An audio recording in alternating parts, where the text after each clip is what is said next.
Hey guys, today I'm showing you my April bullet journal setup for 2019. I asked a while ago if anybody would like to see this and you said yes. So I feel like by showing you this, you're gonna get a little look at my creative side and then also to like the inner workings of my brain and how much I really plan everything. So it is very personal. If you're not familiar with what a bullet journal is, it is basically a planner that comes blank or it has little dots in it that you use kind of as like a grid to design your life and whatever you want to. So it is completely customized for you, by you, and I feel like for me it is a way to kind of plan everything that I want to, track everything I want to, and then weed out all the rest. So I've been doing it for a year. The first video I ever saw on bullet journaling was from RawBeautyKristi. She was doing it, so I had to do it too. And then I discovered AmandaRachLee. She is like the goddess of Bujo. She is incredible. Definitely follow her or watch one of her videos if you really want to see like a professional. Both of their videos are linked down below. But watch me too if you're a beginner, because I feel like through this you're going to see that it is okay to make mistakes. It is for no one else's eyes unless you put it on YouTube like I am myself, but it is for you, so just have fun with it and enjoy it. I wanted to say too, I had asked on Instagram, I did a little poll to see if I should do a coffee theme or a bubble bath theme. Coffee won by 1 vote, so it was very close. So thank you for participating. Also too, if you're not following me on Instagram, it is Kaylaremarks. I'm trying to get much more interactive on there with asking questions specific to my videos and my schedule. So if you're excited for today's video, please go ahead and give it a thumbs up, subscribe if you enjoy it, and let's look at my setup. Here is my bullet journal. It is $20 currently on Amazon. You can see the little animal on the front. Every color has a different animal. Plus a pen holder on the side, and on the inside you have the paw print of the animal featured in a folder. And then these are the dots that you'll use to design your bullet journal and your life. And a bookmark. What I really like about these pages is that they're actually perforated. You can't really tear them out easily, but you can fold them and rip one out if you do make a mistake, which does happen sometimes. So I bought the same one that I got last year because I loved it so much. As far as materials go, I keep them all in this gold little pouch. I think it was a gift with purchase from Riley Rose. The pens that I have banded, the watercolor markers, are the ones I'm currently using for this month's spread, but they came in a pack of 24 from CureTake.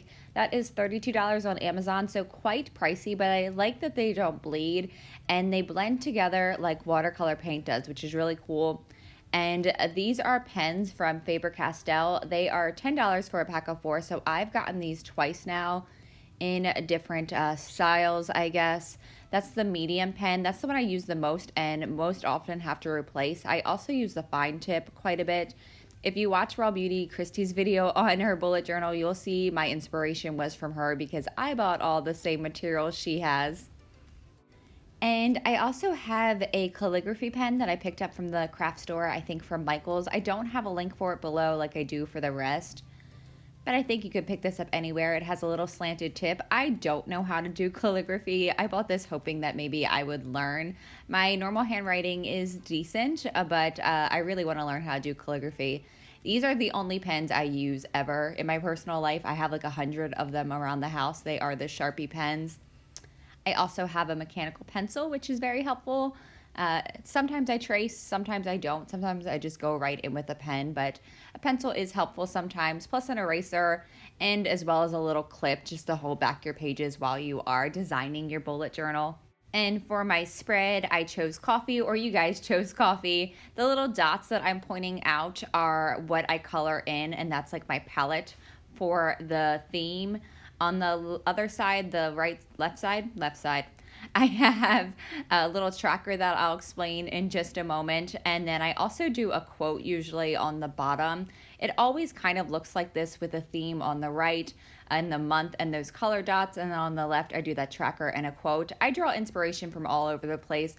Often I use Pinterest, even though I consider myself to be pretty creative. Sometimes I need that visual to get me jump started or to give me inspiration. And I'm just outlining my cup here. I think I'm pretty decent at drawing, but for some reason cups are kind of hard for me. And my pen smudged here. My hand placement was a little funny and it smudged. Usually that does not happen, but it's okay. I'll cover it up later. and just going over everything. I put a little piece of paper underneath sometimes just so I don't go over any edges. And it's time to choose my colors. I'm such a dork. This is like my favorite part. I chose browns because coffee, duh. And then some pops of color with yellows and greens. I try to rotate them and I haven't done yellow and green in a while, so I thought that would be fun. You'll see why I do 6 of them very soon.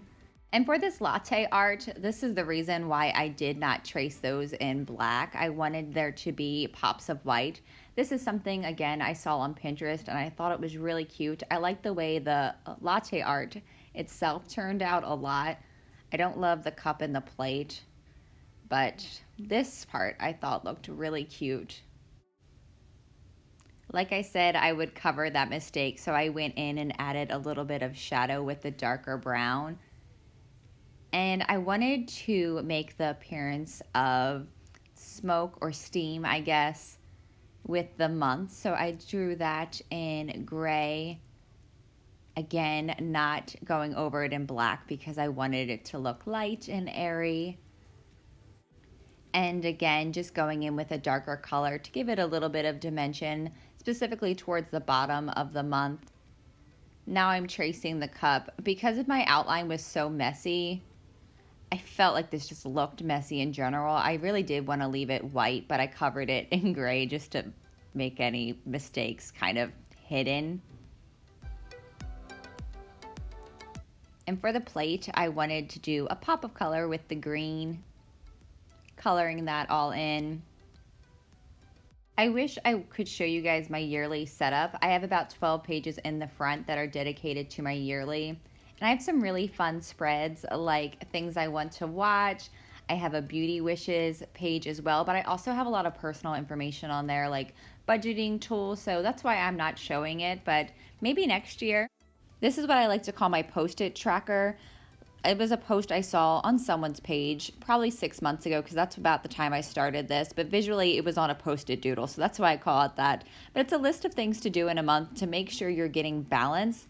So things like spend time with friends, have a date night, have a day to yourself, a day for creativity. I've also added read a book as well as complete a house project. So it's an easy way for me to see where I have the most balance in my life. And because I'm doing it every month, I can look back at it.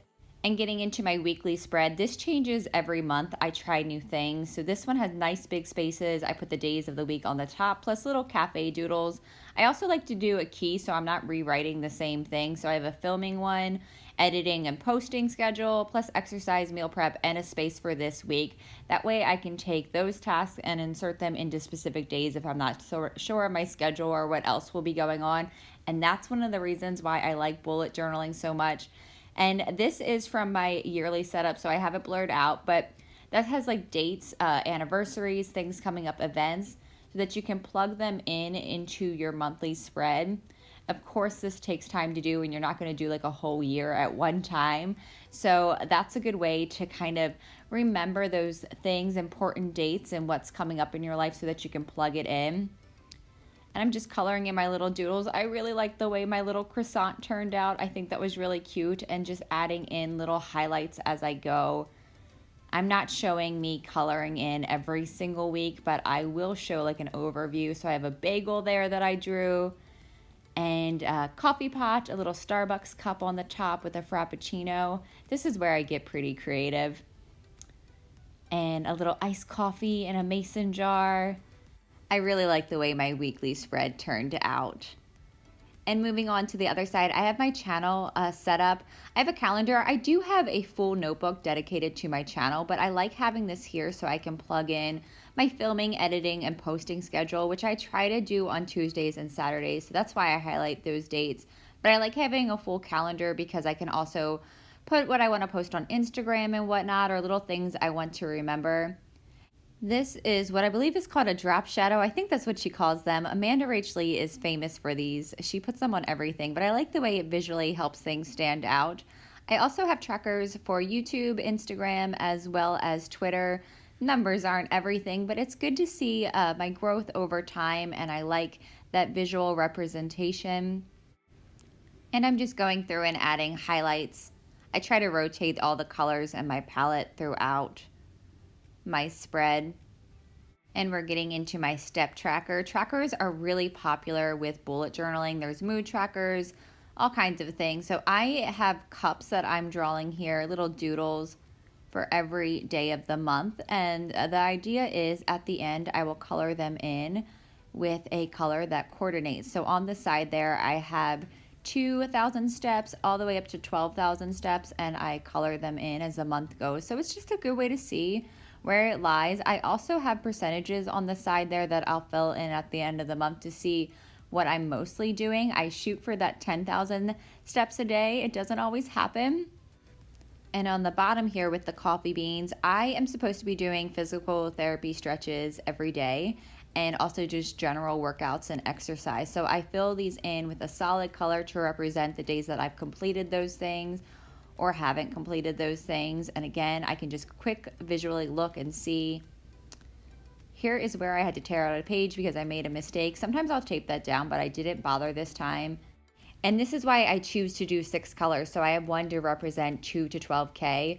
On the other side, I have a brain dump. The idea behind a brain dump is to release anything that may be floating around in your mind. There are prompts for it that you can find on Pinterest. Things like, do you need to buy anything? Do you need to plan anything? What's going on in your life that may be causing worry? And the idea is that you can then take all the important information and plug it in where it needs to go, and the rest you can just release. And getting into my last 2 pages, I have a budget tracker on the left side. My budget tracker is pretty simple. I get paid every Friday, so I have one to represent each Friday in April. I'm adding some drop shadows here to the other side, but I know what I make pretty much every single week, so I plug in things I need to pay, like bills, anything I might have to buy, gas, groceries. I plug it in, and then on the right side I put what I save each week or didn't save, and on the bottom I have a monthly savings, and then also too I have a little square where I can put anything that I need to remember for next month. And I thought the little coffee bags representing each week would be a nice touch. On the right side I have a cafe menu that I made. I don't have a white pen and I want one, but I had these extra stickers I've been wanting to use, so I thought it was cute.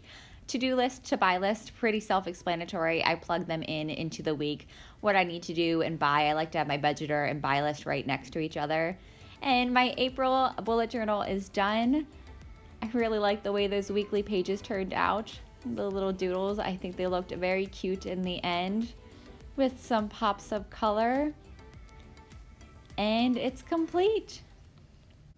And there is my April bullet journal setup. I hope you guys enjoyed this video. I was a little nervous to post this and plan it out and everything else because I feel like for me, showing my creative side and then also too just how much I really think about things and how much like I put into them, it feels like kind of vulnerable to show that. But for me, my bullet journal helps me organize all the chaos up here and put it into one place, just like a diary, and that's probably why it feels a little bit scary to me. But if you guys enjoyed this video, maybe I'll do another one in a couple months or my yearly setup. So if you want to see that, let me know. And if you do Bujo, let me know below, or if you want to get into it, because I would love to have a conversation with you. Anyway, I thank you so much for watching. I appreciate you, and I will see you soon.